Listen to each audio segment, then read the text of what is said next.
Welcome back to Grassroots Radio Colorado on KLZ 560. Little My Sharona. Love that song. I'm Kris Cook. You're listening. Oh, yeah, I think I already said all that. We've got Cori and Andy Pate for the party of choice sitting in studio. Losing track of where I'm at. We're talking about Baltimore. Mm-hmm. We're talking about how to have these conversations because the problem with Baltimore is that it has been in Democrat hands for 5 decades now. Absolutely. They have an 8-1. Democrats have an 8-1 voter registration advantage. 15% of the city votes Republican and 85% votes Democrat. So this is a microcosm of their policies right there on display for the world to see. Saying I told you so, probably not going to get us very far, though.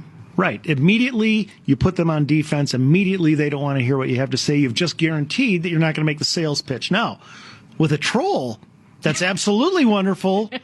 As we were saying over the break, do a full Toya. Yeah, we're gonna go full Toya on the troll. Toya. Go full Toya on trolls. Absolutely, that's what they deserve, and that's what they understand. Now, what I look at them and say is this. When you voted in all these Democrats all these years, from what you knew, I think you made a great choice. I really do. From what they knew. And here's what I mean. All you knew is, look, we have little. There are people who have so much. These people come to us and say, we want to help. We want to help. We want to look, there are people who have so much. They've victimized you. They've taken from you. We want to help. And the other side basically just says, all we want to do is kick the crutches out from under you. And that'll make you stronger. Wow. Now, that's how they hear it. No. But I don't know that I can even say that with a straight face. Yeah, you can because of where we're going. Okay. What I say is this. I say, for all you know, all you've heard until now is one side saying we want to help and the other side saying we want to take away so that you can be self-sufficient. Okay. All right. Here's what I say.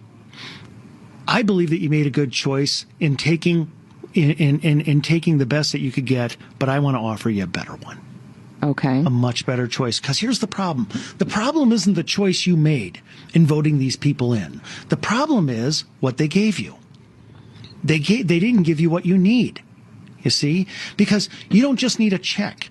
If all you needed was a check and all you needed was survival, and that's all life was survival, would you be happy?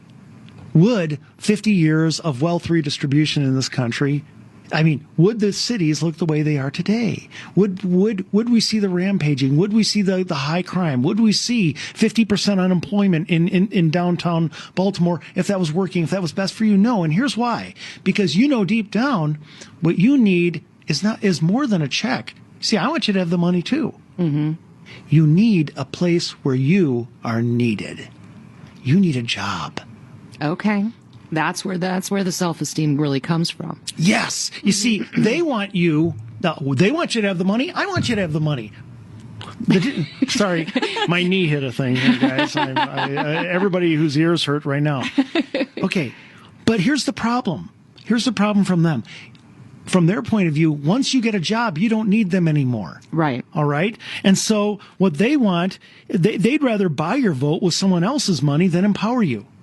I want you to have the money. I want you to have a place where you are needed. There's nothing like going to a place where they need you to show up that day, where they rely on you. And it's not just the people that you work for or the people you work with. It's the customers. And this guy's been in 3-4 times now, and now he knows your name, and he says, Ed.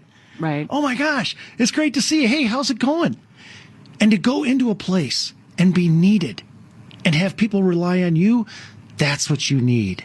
And that's what I want to get you, and I will.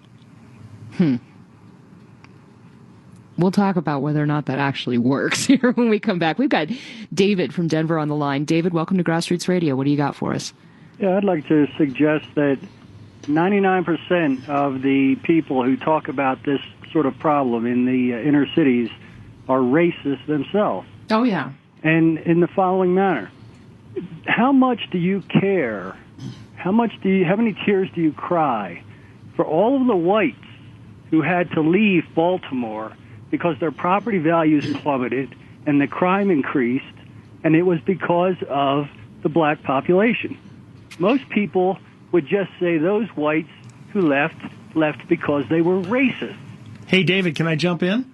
No, let me finish. No. I'm going to jump in because I want to agree with you.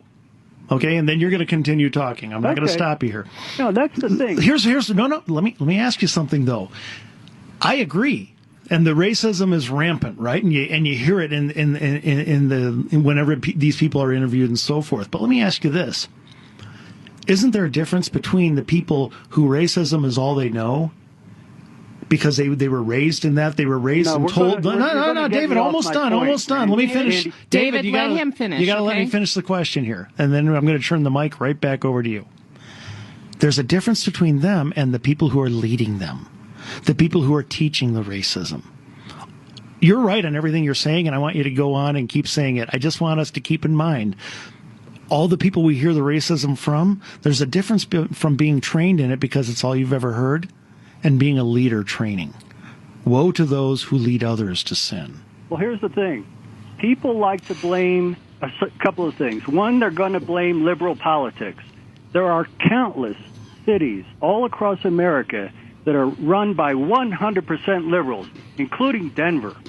And they are not falling apart the way the cities with the over 50% black population are. So there's something more to it. And the racists are the ones who refuse to look at the demographic issue.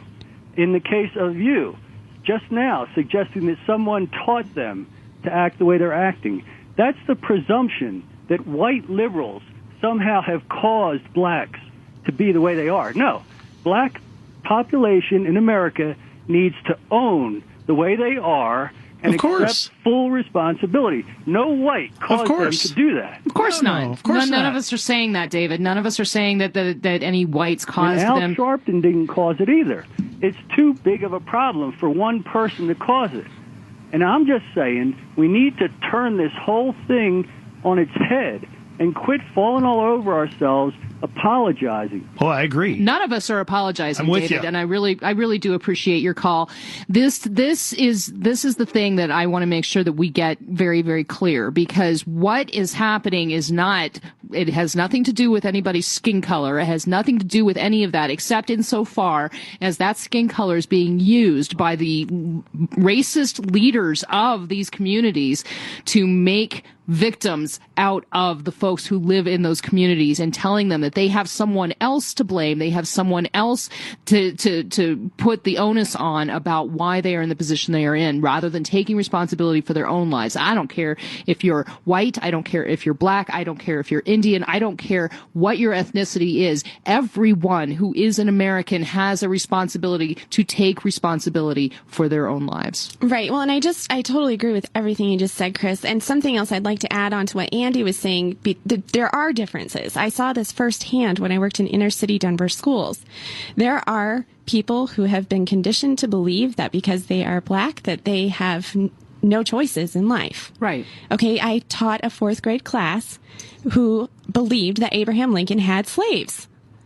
And I mentioned it one time a long time ago on this show when we were discussing education. I'm not kidding you. Wow. I have witnesses who were there who I could call right now, and they would agree with me. They would say, yes, that is what they believe. That's what they had been taught. Okay. So when you've got that type of misinformation going on in that culture, they are being used. Right. And that's where the tragedy comes in. That is.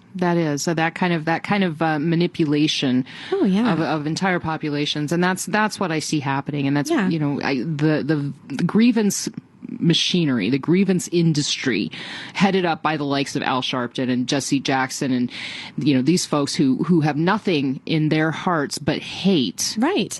And self-preservation, which is fed by keeping these, the entire groups of people as victims. Well, let's keep in mind, and David's right, by the race card is what they're using to preserve it. Of course. Here's the thing. When you look in the eyes of those kids who are running and rampaging and running in and out of stores and just looting and all this kind of stuff, none of them are needed anywhere. Their families get checks galore. Their families get food stamps galore. Their families get subsistence galore. But they're told they can't trust white people, and they aren't needed anywhere. And if you aren't needed, you have no purpose. And if you have no purpose, you descend. You descend into savagery. You have nothing left. All that life is getting what you want now, getting what you can now, Right. And anybody who gets in your way even momentarily, they are to blame. That makes sense. Yeah, and that's their life. That makes sense. So what do we do? We come to them and say, you don't tell, you do not say, you brought this on yourself. You say, even though they did. No, I understand they did. Not what you lead off on? No, you don't lead with that. But what you do, because you don't want the wall up to start, they're going Right. to put it up fast enough. Why Right. rush it? Right. You say, look, you believe that one side offered a hand and the other did not. You took the side that offered a hand. I get that. The problem is they didn't give you what you need. They gave you a check. I want you to have the money too, but I want the check to come with a place where you are needed, where you have purpose. Because let me tell you something. Young person who just ran in and out of that store and grabbed what you could. You are gifted. You are skilled. I believe in you. They believe that you are a number and a vote. They want to buy your vote with other people's money. I want you to be needed elsewhere. They're afraid of that because then you won't need them. I like that. Okay, now that is a beautiful line. The other thing that's going through my head right now, besides what's going on in Baltimore, is the fact that we have Cinco de Mayo coming up this weekend. Yes. Okay. We have these opportunities for outreach that are going to be happening all throughout the summer. This is the first of these opportunities where you can talk to a lot of people.